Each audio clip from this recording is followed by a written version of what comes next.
A teoria dos conjuntos, como ramo matemático, originou-se com esse senhor aqui simpático chamado George Cantor. E no início, né, quando as coisas eram embrionárias, os sistemas não formalizados propostos por Cantor são conhecidos como teoria ingênua dos conjuntos. Mas após a descoberta de alguns paradoxos, como o paradoxo de Russell, que vocês podem conhecer como o paradoxo do barbeiro, e o paradoxo de Cantor, que o próprio Cantor descobriu alguns paradoxos, tiveram que fazer algumas mudanças disso. E assim começaram a se criar alguns sistemas axiomáticos a partir ali do começo do século XX. E o que a gente mais utiliza, ou mais utilizado até hoje, é o Zermelo-Fraenkel, com ou sem o axioma da escolha. Mas não convém falar muito sobre isso não, mas basta saber que o que a gente mais utiliza hoje é o ZF, Zermelo-Fraenkel, com ou sem o axioma da escolha. Com o axioma da escolha é o ZFC e o ZF é sem o axioma da escolha. Beleza? Mas como Cantor começou com essa pesquisa? A pesquisa de Cantor em questões relativas a séries trigonométricas e uma série de números reais o levou a reconhecer a necessidade de um meio de comparar a magnitude de conjuntos infinitos de números. Ou seja, ele queria medir os infinitos aí, Cantor.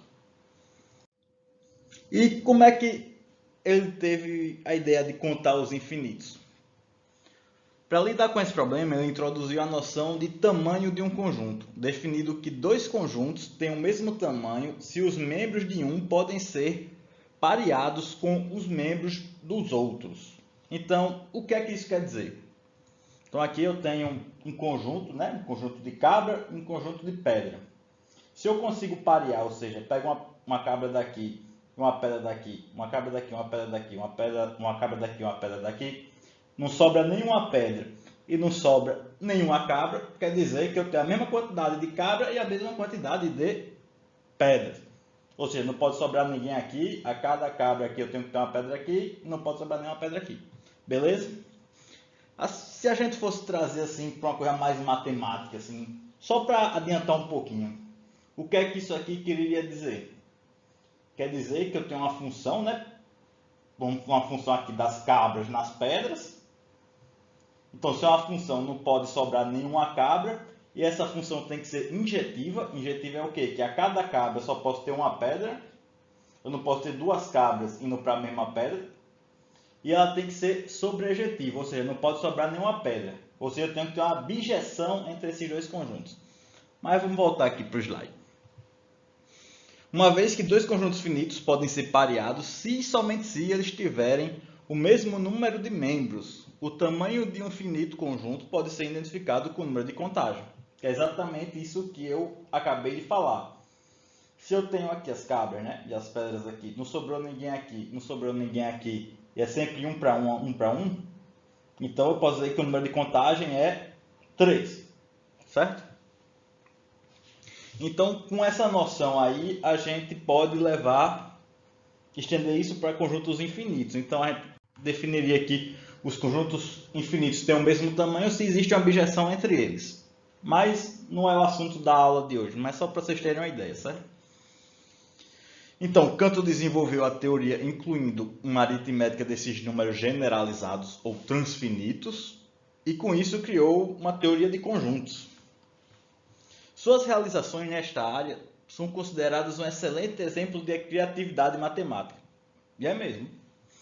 A insistência de Cantor em lidar com o infinito como uma realidade, ele considerou conjuntos infinitos e números transfinitos como estando em uma paridade com conjuntos finitos e número de contagem. Era uma inovação na época. Então ele estava querendo, além de medir os infinitos, ele queria botar em ordem, assim. Do jeito que a gente conta 1, 2, 3, 4, ele queria contar desse jeito os infinitos, certo? Preconceitos contra este ponto de vista foram responsáveis pela rejeição de seus trabalhos por alguns matemáticos, mas outros reagiram favoravelmente porque a teoria forneceu a prova da existência de números transcendentais, que são números que não são raízes de nenhum polinômio, mas não precisa saber não, só é uma coisa de história aqui, não precisa entender a fundo, precisa saber a história por cima.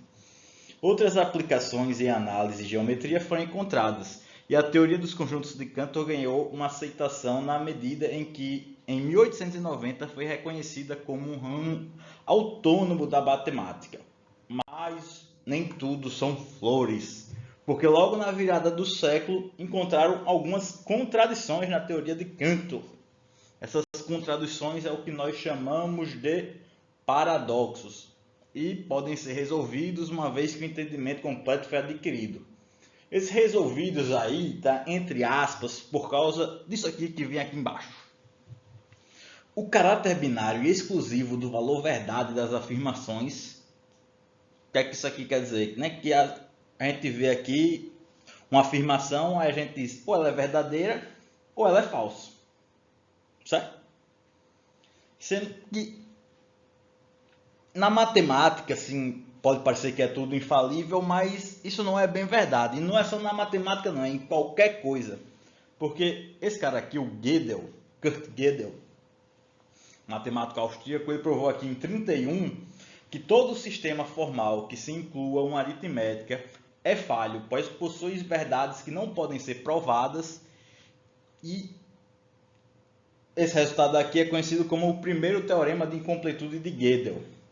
Na verdade, o primeiro teorema de incompletude de Gödel não é exatamente desse jeito, não, mas simplificando ficaria desse jeito, que tem algumas hipóteses que precisam ser colocadas aqui, mas o que ele quer dizer é que, dado um sistema axiomático que tem algumas propriedades lá que ele bota no teorema, existem coisas que não podem ser provadas que são verdadeiras nem que são falsas, ou seja, tem coisa que não é verdadeiro nem falso. Beleza? Sendo que essas coisas que não são verdadeiras nem falsas, Gödel mostrou que existiam essas coisas aí em 1931, mas até 1963, ou seja, 32 anos depois, até não tinha nenhum exemplo dessas coisas. Foi aí que então esse cara aqui, o Paul Cohen, ele mostrou um exemplo dessas coisas aí que não pode ser provada nem verdadeira nem que falsa. E o que ele mostrou que satisfazia isso era a hipótese do contínuo. A título de curiosidade, o Cantor morreu num hospital psiquiátrico,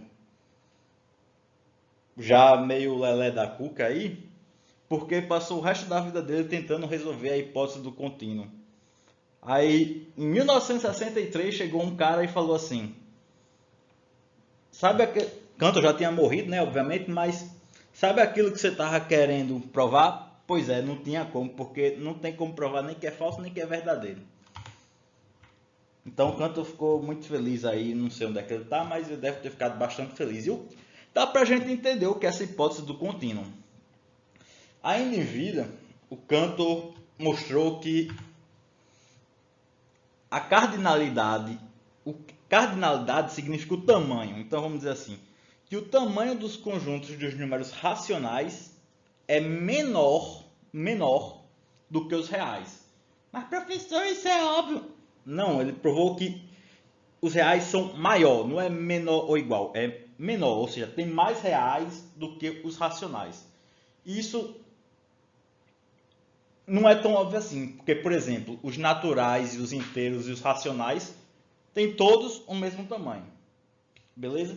Mas Cantor mostrou isso, que isso era a verdade aqui, que era menor estritamente, mas ele ficou com a dúvida, será que tem alguém aqui no meio?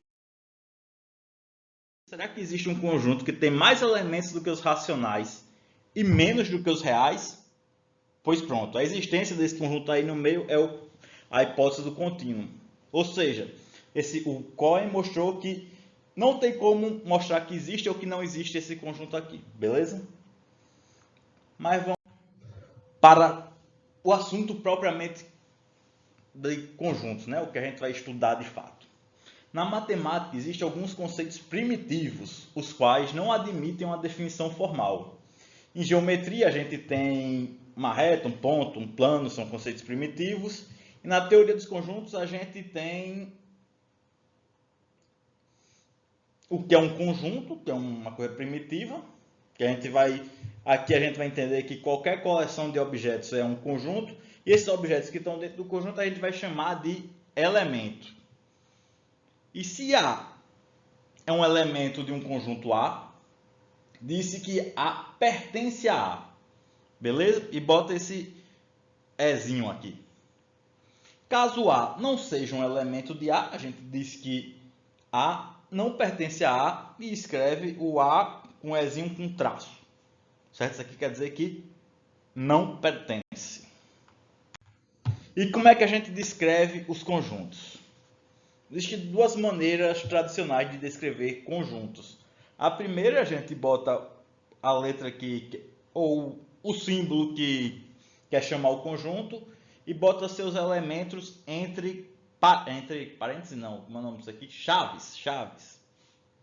A gente vai listar um por um aqui dos seus elementos. A segunda é dessa maneira aqui, a gente bota tipo uma letra, dois pontos, e diz o que é que essa letra, uma propriedade para essa letra, que é x, tal que, esses dois pontos aqui significa tal que, x é a vogal do alfabeto latino. Então, quais são as vogais do alfabeto latino? A, E, I, O, beleza? Esses dois pontos, como eu acabei de falar, pode ser lido como tal que, e em vez de dois pontos é comum utilizar ou dois pontos, ou ponto e vírgula, ou uma barra reta, e todos eles servem para a mesma coisa, que é para dizer tal que. E uma coisa que não é correto escrever desse jeito aqui. X é a vogal do alfabeto latino entre chaves. A gente deve escrever assim, dessa maneira que tem aqui. A gente escreve um elemento genérico aqui, tal que, aí a propriedade. Beleza? E vamos para o nosso primeiro axioma, né, para ter uma ideia de como trabalhar assim, com um sistema axiomático, para ir treinando demonstrações e entendendo um pouco mais sobre como funciona a matemática.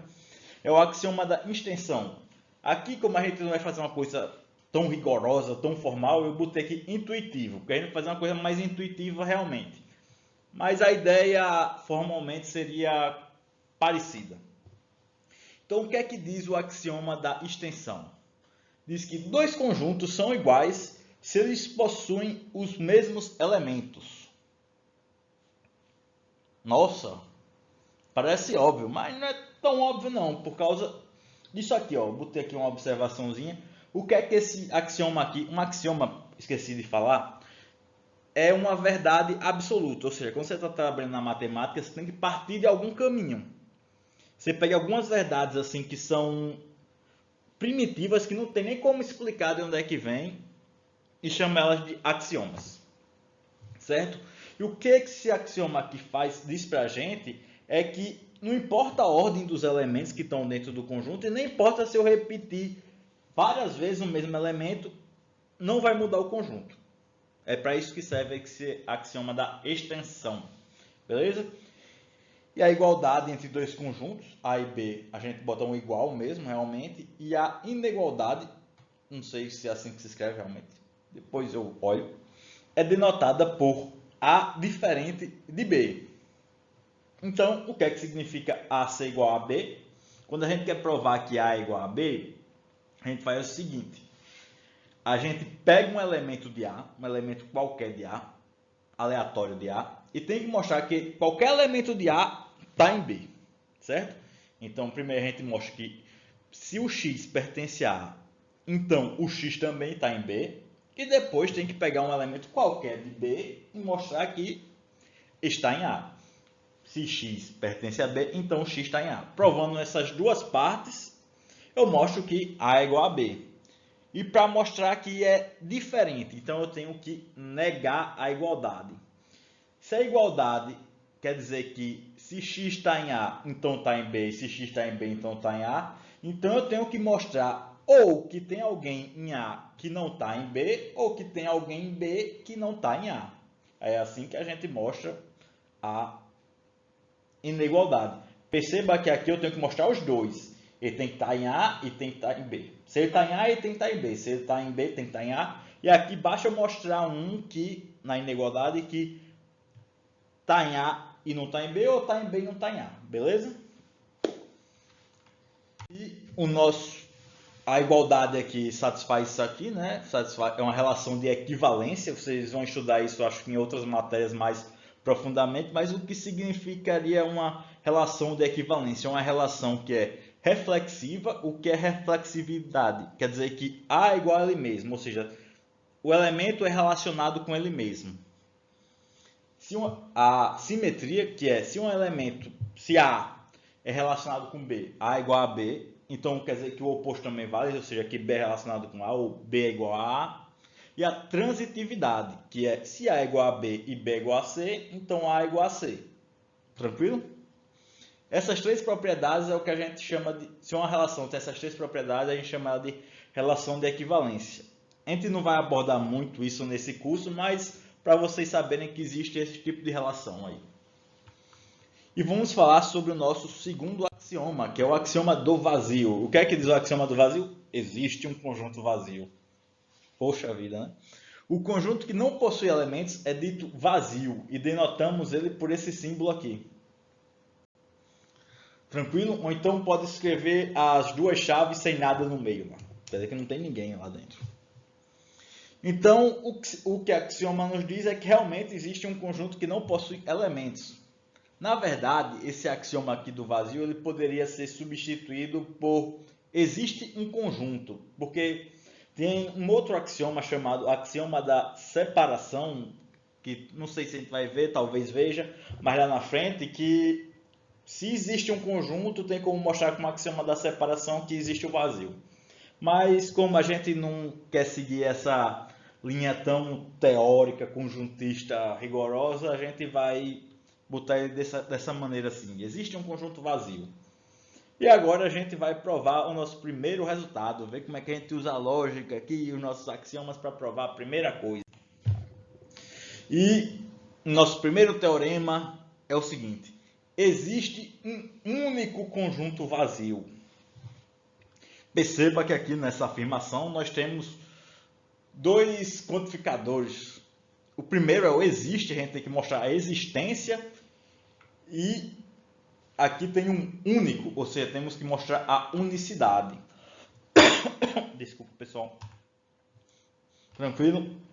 A existência vem da onde? Vem do axioma do vazio. O axioma diz que existe um conjunto vazio. Então, isso aí a gente já não precisa mais provar.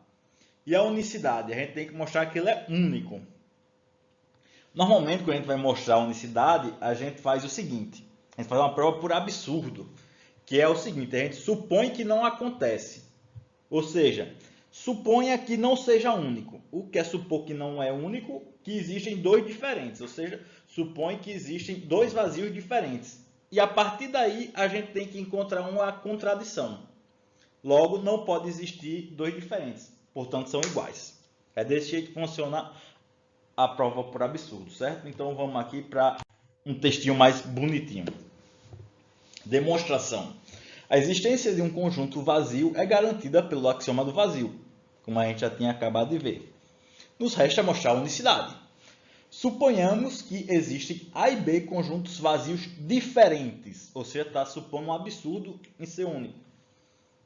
Então, o que é que a gente tem até agora? A gente só tem o axioma do vazio e o axioma da extensão. A gente tem que dar um jeito de, com isso aí, provar que ele é único, ou seja, encontrar uma contradição.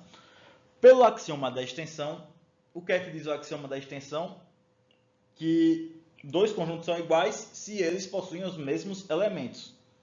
Aqui a gente tem que A e B são conjuntos vazios diferentes. Então, se eles são diferentes, tem alguém em A que não está em B, ou tem alguém em B que não está em A.